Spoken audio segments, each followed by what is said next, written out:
Hello, everybody. It's Grace. Welcome to Eating Peace this week. Long ago, when I was in therapy, and I went to quite a few therapists, um, mainly around my eating issues. That was the doorway into discovering many things about my inner world and how I behaved and act and what I was believing and thinking that caused great distress and trouble within. And this particular therapist, I actually was revisiting because I was in the process of going through divorce. So it was quite a few years since I had visited a therapy office and sat in those comfortable chairs that are usually offered and where two people are sitting and telling the honest truth. And there's a listener and a speaker, and the exchange there is very intimate and beautiful because powerful things can come out of that kind of conversation.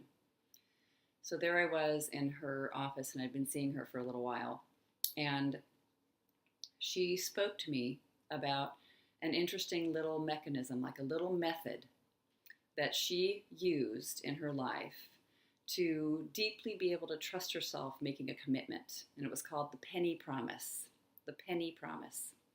So you take a little piece of paper, maybe a half-size piece of full sheet of paper. Doesn't matter how big, but it only needs to be this big.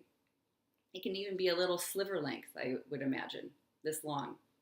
And you take a penny, or if you're from another country, the lowest size coin, the least worth amount of coin from your money currency. You put it on the piece of paper and you draw a strong line around it with a pen or pencil. You can take the coin off and really make that strong. So you have this circle. And write on the blank part of the piece of paper something when and if you notice you hold a very, very deep commitment to. Now, what she explained to me was that there was a moment when she was going to negotiate to buy her very, very first home. And she had saved up money for many, many years. And she knew, this therapist, that there was an absolute maximum price that she could go to. And there would be potentially bidding wars and other people coming in who wanted this house. Now, she loved the house, but she deeply wanted to not make an emotional decision or an unexpected decision. So she sat down and very quietly and with a meditative process, sort of feeling within, peaceful feeling within, landed on the absolute maximum price. I mean, some of that was made because of even just simply her income and what was affordable. But sometimes there's wiggle room, right? But she landed on the absolute maximum price that she was willing to pay, willing and able and clear about paying. And then came in the penny promise before she went to the negotiation table. She took out a penny, placed it in the circle, and wrote down on the piece of paper, "I will not go above X dollars in purchasing of this house."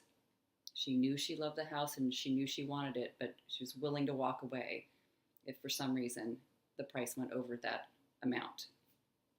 And she knew her vow or her intention, sometimes vow has a kind of a funny word, funny meaning behind it, but her deep, sincerity of intention to keep this promise to herself, because that would be so supportive. Then she knows she could trust herself.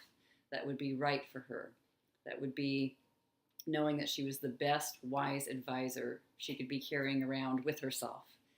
She knew she only made those penny promises when it was something like that, when it was an enduring and lasting and very supportive and very committed, loving act of a commitment.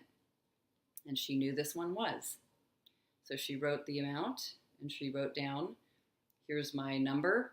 I know I'm not going over." And she placed a penny symbolically, kind of as a little tiny mini ceremony, on that round circle and left the house. and she did not go over that number. And she knew she wouldn't, because it was a commitment deep within herself that if she ever used the penny promise trick or mechanism or model, it's not even really a trick, is it? You're not fooling anything, you're not fooling yourself. But it's just a little light-hearted, interesting mini ceremony, I think of. A commitment, saying it with words, saying it to ourselves, noticing that we can trust ourselves. And I wanted to share with you, I thought that was so kind and loving. I really thought it was very sweet for her to be sharing this little kind of ceremony with me. And you can do that too. I recognized at some point along the way, when it comes to food and eating, how many times have we promised that we would stop doing what we're doing? I will never binge again. I will never, vomit. I will never over-exercise. I will never eat that food. And then 24 hours later, we're eating it. I just did that over and over again. And it was crushing. There was at some point along the way when I thought, I am going to figure this out, and I'm not going to say those kind of promises out loud to myself, because they almost add to the pain and the suffering that's occurring here. Kind of like New Year's resolutions that we all know, like 21 days, January 21st or something, is the usually the length of time that some kind of resolution lasts, and then it's over. But sometimes these things are said because they're not thoughtfully and carefully examined, and we're not looking with kind attention at what it is we really want, what it is that is the problem, what's the disruption, which of course is, when it comes to eating peace, there's so much to understand about the inner world. But I did realize that at some point along the way, I made that kind of penny promise to myself without knowing about the penny promise little ceremony exercise. It was the very first house that I was moving into with my fairly new husband. And we purchased a house, and it was such a big deal. And it was so lucky and such an amazing privilege to even be able to own a house. And we were both working and knew that we'd have to work hard to keep that mortgage payment going, but we knew we could do it. And as I prepared and packed up our little apartment to move into this new home, I thought to myself, I am never going to binge eat in the same way that I've been doing and purge, throw up. I'm never going to throw up in this house, this new house. I'm never going to do that. I absolutely know that I'm never going to do it. It's like you can't use the penny promise unless you know it is totally and completely possible and you feel confident and deep that this is available to you. And I had done lots of therapy before that moment. This was at the tail end of really an entire decade of working closely with my disordered eating and my disordered thinking and my disordered feeling. And I had had quite a space of time where the gaps got farther and farther and farther apart between binge episodes. And it had been a while. It had been quite a while. I can't remember, 4 or 5 months maybe, since I had had an overeating frenzied episode and been, in that state of mind, in that really compulsive state of mind. So I knew it was easily possible. But something felt kind of incredible about it, like a final door was closing. And there was something important and powerful about being able to say, I will never do that to myself in this new home. I am stepping completely into a new life. I am not keeping that as an option any longer. Now, it wasn't that difficult. As I say, I had felt a lot of support and a lot of deep learning, and many things clarified for me along the way. And it seemed like the extreme behavior was indeed past. I just didn't have a sense still that the future was bright, that it really would be true. And it turns out that it was. And I've lived in several different houses since then, but I never binge ate again from that point forward. And there was something beautiful, because there was a moment in that new home within the first year of living there where I found myself overeating. I was overeating again and graze eating, and I knew to keep my promise to myself that it wasn't worth having one day of a complete failure and disaster, feeling like I was going entirely backwards, or all the thinking that would accompany, the violent thinking I would have about myself if I turned that binge into like just such a massive binge, like the kinds I used to have, and then also want to throw up or over exercise like crazy or starve myself for several days. I knew that we're not going there, and I stopped. And it was in part because of that deep held conviction that, and I said to myself, in a clearly conscious moment, I am never going to hurt myself in this way. Really, it's about not hurting yourself. But you can try the penny promise with just about anything. And, holding it in sort of this balanced way so that you're not doing it, making some kind of promise or saying something with great conviction that you have there's no support underneath. There's no foundation yet.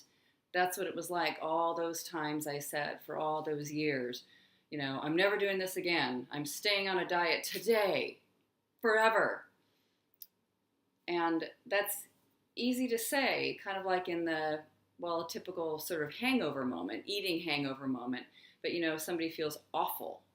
You feel so awful and so terrible. And it's not too difficult to make a promise in that kind of moment. Now, this is when you feel rational and calm and steady, but also deeply compassionate and supportive of yourself, and really recognize if you were truly the wisest advisor, a very caring and loving parent to yourself, there may be some things, if you were treating yourself in that particular way with such loving attention, they're just like parents don't let their kids do some things, keep them out of the street. And it's just like sort of a non-negotiable, that everyone can get to that place. Everyone can get to where they know that the most loving, kind, and caring thing that you can do for yourself is to have this depth of awareness. Like I also had that when I quit smoking.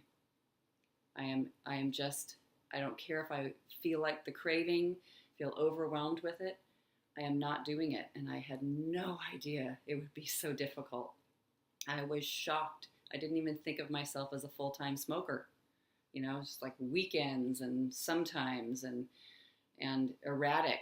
And I even quit entirely for 9 months and then started again. Very painful. But then there was a time when I thought, I see what this is. I see what's happening here. There's incredible compulsive pull to do it, and I am never going to pick up a cigarette again. I can just smell it in the streets sometimes and still think, oh, I remember that. It smells good. It actually smells good. I know some people when they quit smoking think it's awful. But I know that I am never going ever to smoke a cigarette again. And there can be a time when any of us or all of us, it's the capacity and possibility for any of you to do that with your food and eating behavior that's been painful and difficult to live with. You can have self-care, attention, comfort, and be your own wise advisor and best parent you've ever had in your life. I know you can. All right. Let me know how it goes. You can start with a penny promise on just little tiny things. Only things that you are certain you can hold, you can keep. Very small, just small little steps. See what happens. Let me know how it goes.